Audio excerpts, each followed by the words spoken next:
Selamat datang di ikon wisata bersejarah di Kota Medan. Kalian tahu nggak? Ada beberapa bangunan-bangunan bersejarah dan ikonik di Medan loh. Apa-apa aja ya? Yuk simak video ini.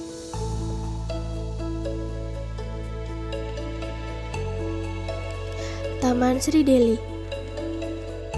Taman Sri Deli awalnya digagas Sultan Delhi bernama Amaluddin Sani Perkasa Alamsyah yang merupakan Sultan Delhi ke-10 sekitar tahun 1920-an.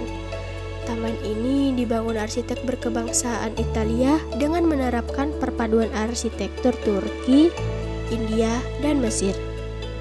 Terlihat karya arsitek berkelas pada zamannya yang memperlihatkan karakter internasional Kota Medan sejak zaman dulu. Taman Sri Deli juga diketahui memiliki luas sekitar 14.884 meter kuadrat. Taman Sri Deli yang dulunya bernama Derikan Park merupakan salah satu taman yang dibangun pada 1924 atas pemerintah Sultan Amaluddin Sani Perkasa Alamsyah, Sultan Delhi sendiri.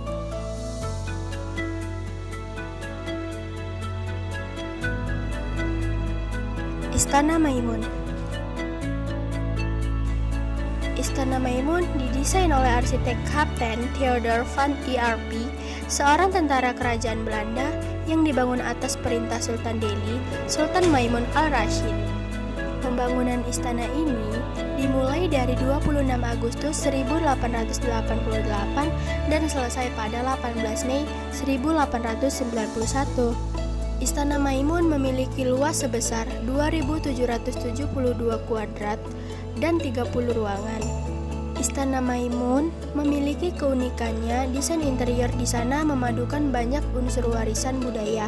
Di antaranya ialah Melayu Delhi dengan gaya Islam, Spanyol, India, Belanda, dan Italia. Salah satu contoh dari keterlibatan kebudayaan Belanda.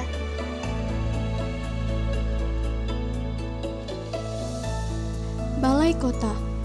Gedung ini dibangun pada masa Hindia Belanda tahun 1908 oleh Hal Sweet dan Vermont dan direnovasi pada tahun 1923 oleh Edward Kuipers, sepupu Pai Kuipers.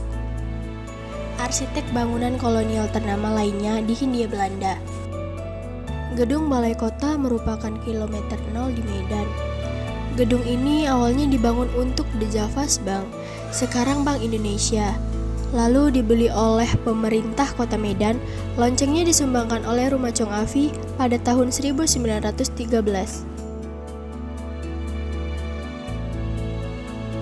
Rumah Chong Afi. Rumah Chong Afi ini dibangun pada tahun 1895 dan berdiri pada tahun 1900 yang telah berfungsi sebagai museum kediaman Chong Afi dan menjadi salah satu tempat wisata yang dikunjungi oleh wisatawan. Rumah ini dibuka untuk umum pada 18 Juni 2009. Meskipun sudah berusia ratusan tahun, bangunan ini masih terlihat kokoh. Isi ruangan di bangunan ini masih tertata rapi. Pada pintu utama rumah ini terdapat tulisan aksara kanji. Rumah Chong Afi ini sendiri memiliki 4 ruang tamu dan 3 kamar tidur, yakni ruang khusus untuk menerima Sultan Delhi. Selain itu terdapat ruangan untuk tamu Belanda dan Tionghoa serta ruangan untuk tamu umum. Kantor Wali Kota. Gedung ini awalnya dibangun pada tahun 1908 oleh pemerintah kolonial Belanda sebagai bagian dari pembangunan infrastruktur administratif di kota tersebut. Gedung ini juga didesain dengan gaya arsitektur kolonial Belanda yang khas. Selama masa penjajahan Jepang di Indonesia selama Perang Dunia Kedua tahun 1942 sampai 1945, struktur pemerintahan dan administratif berubah. Pemerintahan kolonial Belanda diganti oleh pemerintahan pendudukan Jepang. Seiring dengan perkembangan kota dan kebutuhan administratif yang semakin kompleks, gedung Balai Kota Medan mengalami renovasi dan perubahan fungsi.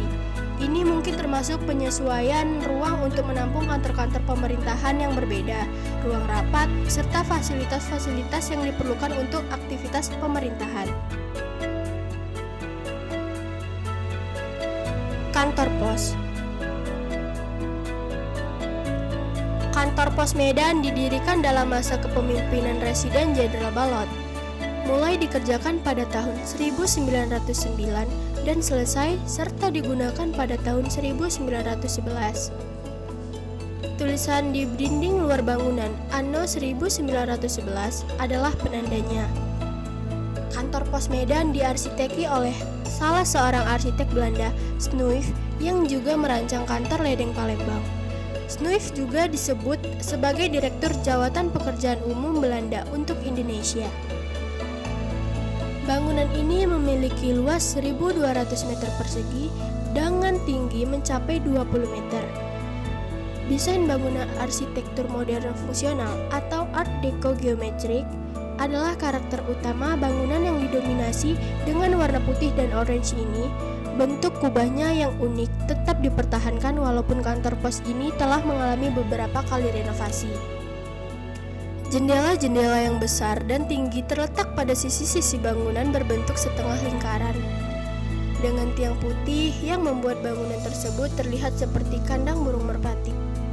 Oh iya, kalian tahu nggak kalau gedung kantor pos sudah jadi pos blok loh? Proyek Pos Blok Medan, kolaborasi antara PT Pos Properti Indonesia dengan PT Ruang Kreatif Pos, telah melakukan revitalisasi aset gedung kantor pos Medan yang telah berusia 111 tersebut menjadi sebuah kreatif hubungan multifungsi bagi berbagai komunitas kreatif, pengembangan talenta lokal, pemberdayaan bisnis UMKM atau usaha mikro kecil dan menengah, dan UKM usaha kecil dan menengah.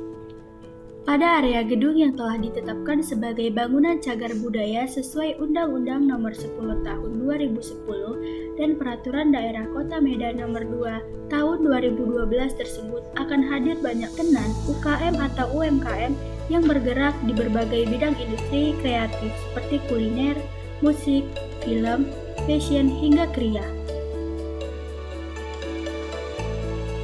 Rahmat Galeri. Rahmat International Wildlife Museum and Gallery adalah museum yang diilhami oleh Dr. Handes Rahmatsyah yang memiliki kecintaan pada alam dan niatnya mencegah kepunahan hewan langka. Konsep pendiriannya sama dengan Safari Club Internasional, yaitu konversasi dengan pemanfaatan. Museum ini diresmikan pada tanggal 14 Mei 1999 oleh Menteri Pendidikan dan Kebudayaan Juwono Sudarsono. Pada awalnya, koleksi Rahmat hanyalah sebatas kerangka hewan yang berjumlah 1.000 buah. Karena semakin terkenalnya museum ini, banyak orang yang tertarik untuk memberikan koleksinya agar dapat dipajang di museum ini. Hingga saat ini, Museum Rahmat Galeri memiliki lebih dari 3.000 koleksi hewan. Gedung museum ini juga sudah mengalami perluasan dari luas awal yang dimiliki sebelumnya. Saat ini Museum Rahmat menempati gedung yang memiliki 3 lantai dengan luas sekitar 2,9 meter persegi. Stasiun Kereta Api. Stasiun Medan diresmikan pembukaannya pada 25 Juli 1886 oleh Delhi Sportweg Matsapich. Kala itu terdapat jalur yang menghubungkan Stasiun Medan dan Stasiun Labuhan sepanjang 16,7 km. Jalur tersebut menghubungkan pusat kota Medan ke arah Pelabuhan Belawan. Arsitektur stasiun ini telah mengalami perombakan total dari bentuk aslinya. Hingga kini stasiun telah beberapa kali mengalami renovasi. Renovasi besar terakhir dilakukan pada tahun 2013 dengan dibangunnya gedung baru untuk kereta api bandara sebagai City Railway Station, serta perombakan desain gedung ekstisi untuk layanan kereta regional. Mahavihara Maitreya. Tempat ibadah penganut Buddha ini dibangun pada 1991 dan diresmikan pada 21 Agustus 2008. Sebagai salah satu vihara terbesar di Indonesia, Tempat ibadah ini mempunyai daya tarik tersendiri. Peletakan batu pertama dilaksanakan pada 17 Januari 1999 yang dipimpin oleh Yang Arya Mahasesepuh Ong dengan didampingi oleh Mahasesepuh Gautama Harjono. Saat itu dimeriahkan pada tim paduan suara Akbar 1360 yang amat mengunggah hati. Pembangunan konstruksi awal Mahavihara Maitreya berlangsung pada 5 Oktober 1999. Bangunan Mahavihara arsitekturnya bercirikan atau khas oriental, klasik digabung dengan desain modern, hingga menampilkan keharmonisan, kekudusan dan cita rasa estetika. Vihara ini berdiri di lahan seluas 4,5 hektar.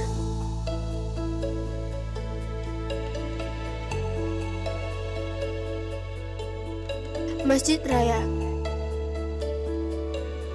Masjid Al-Masun dibangun pada tahun 1906 dan selesai pada tahun 1909.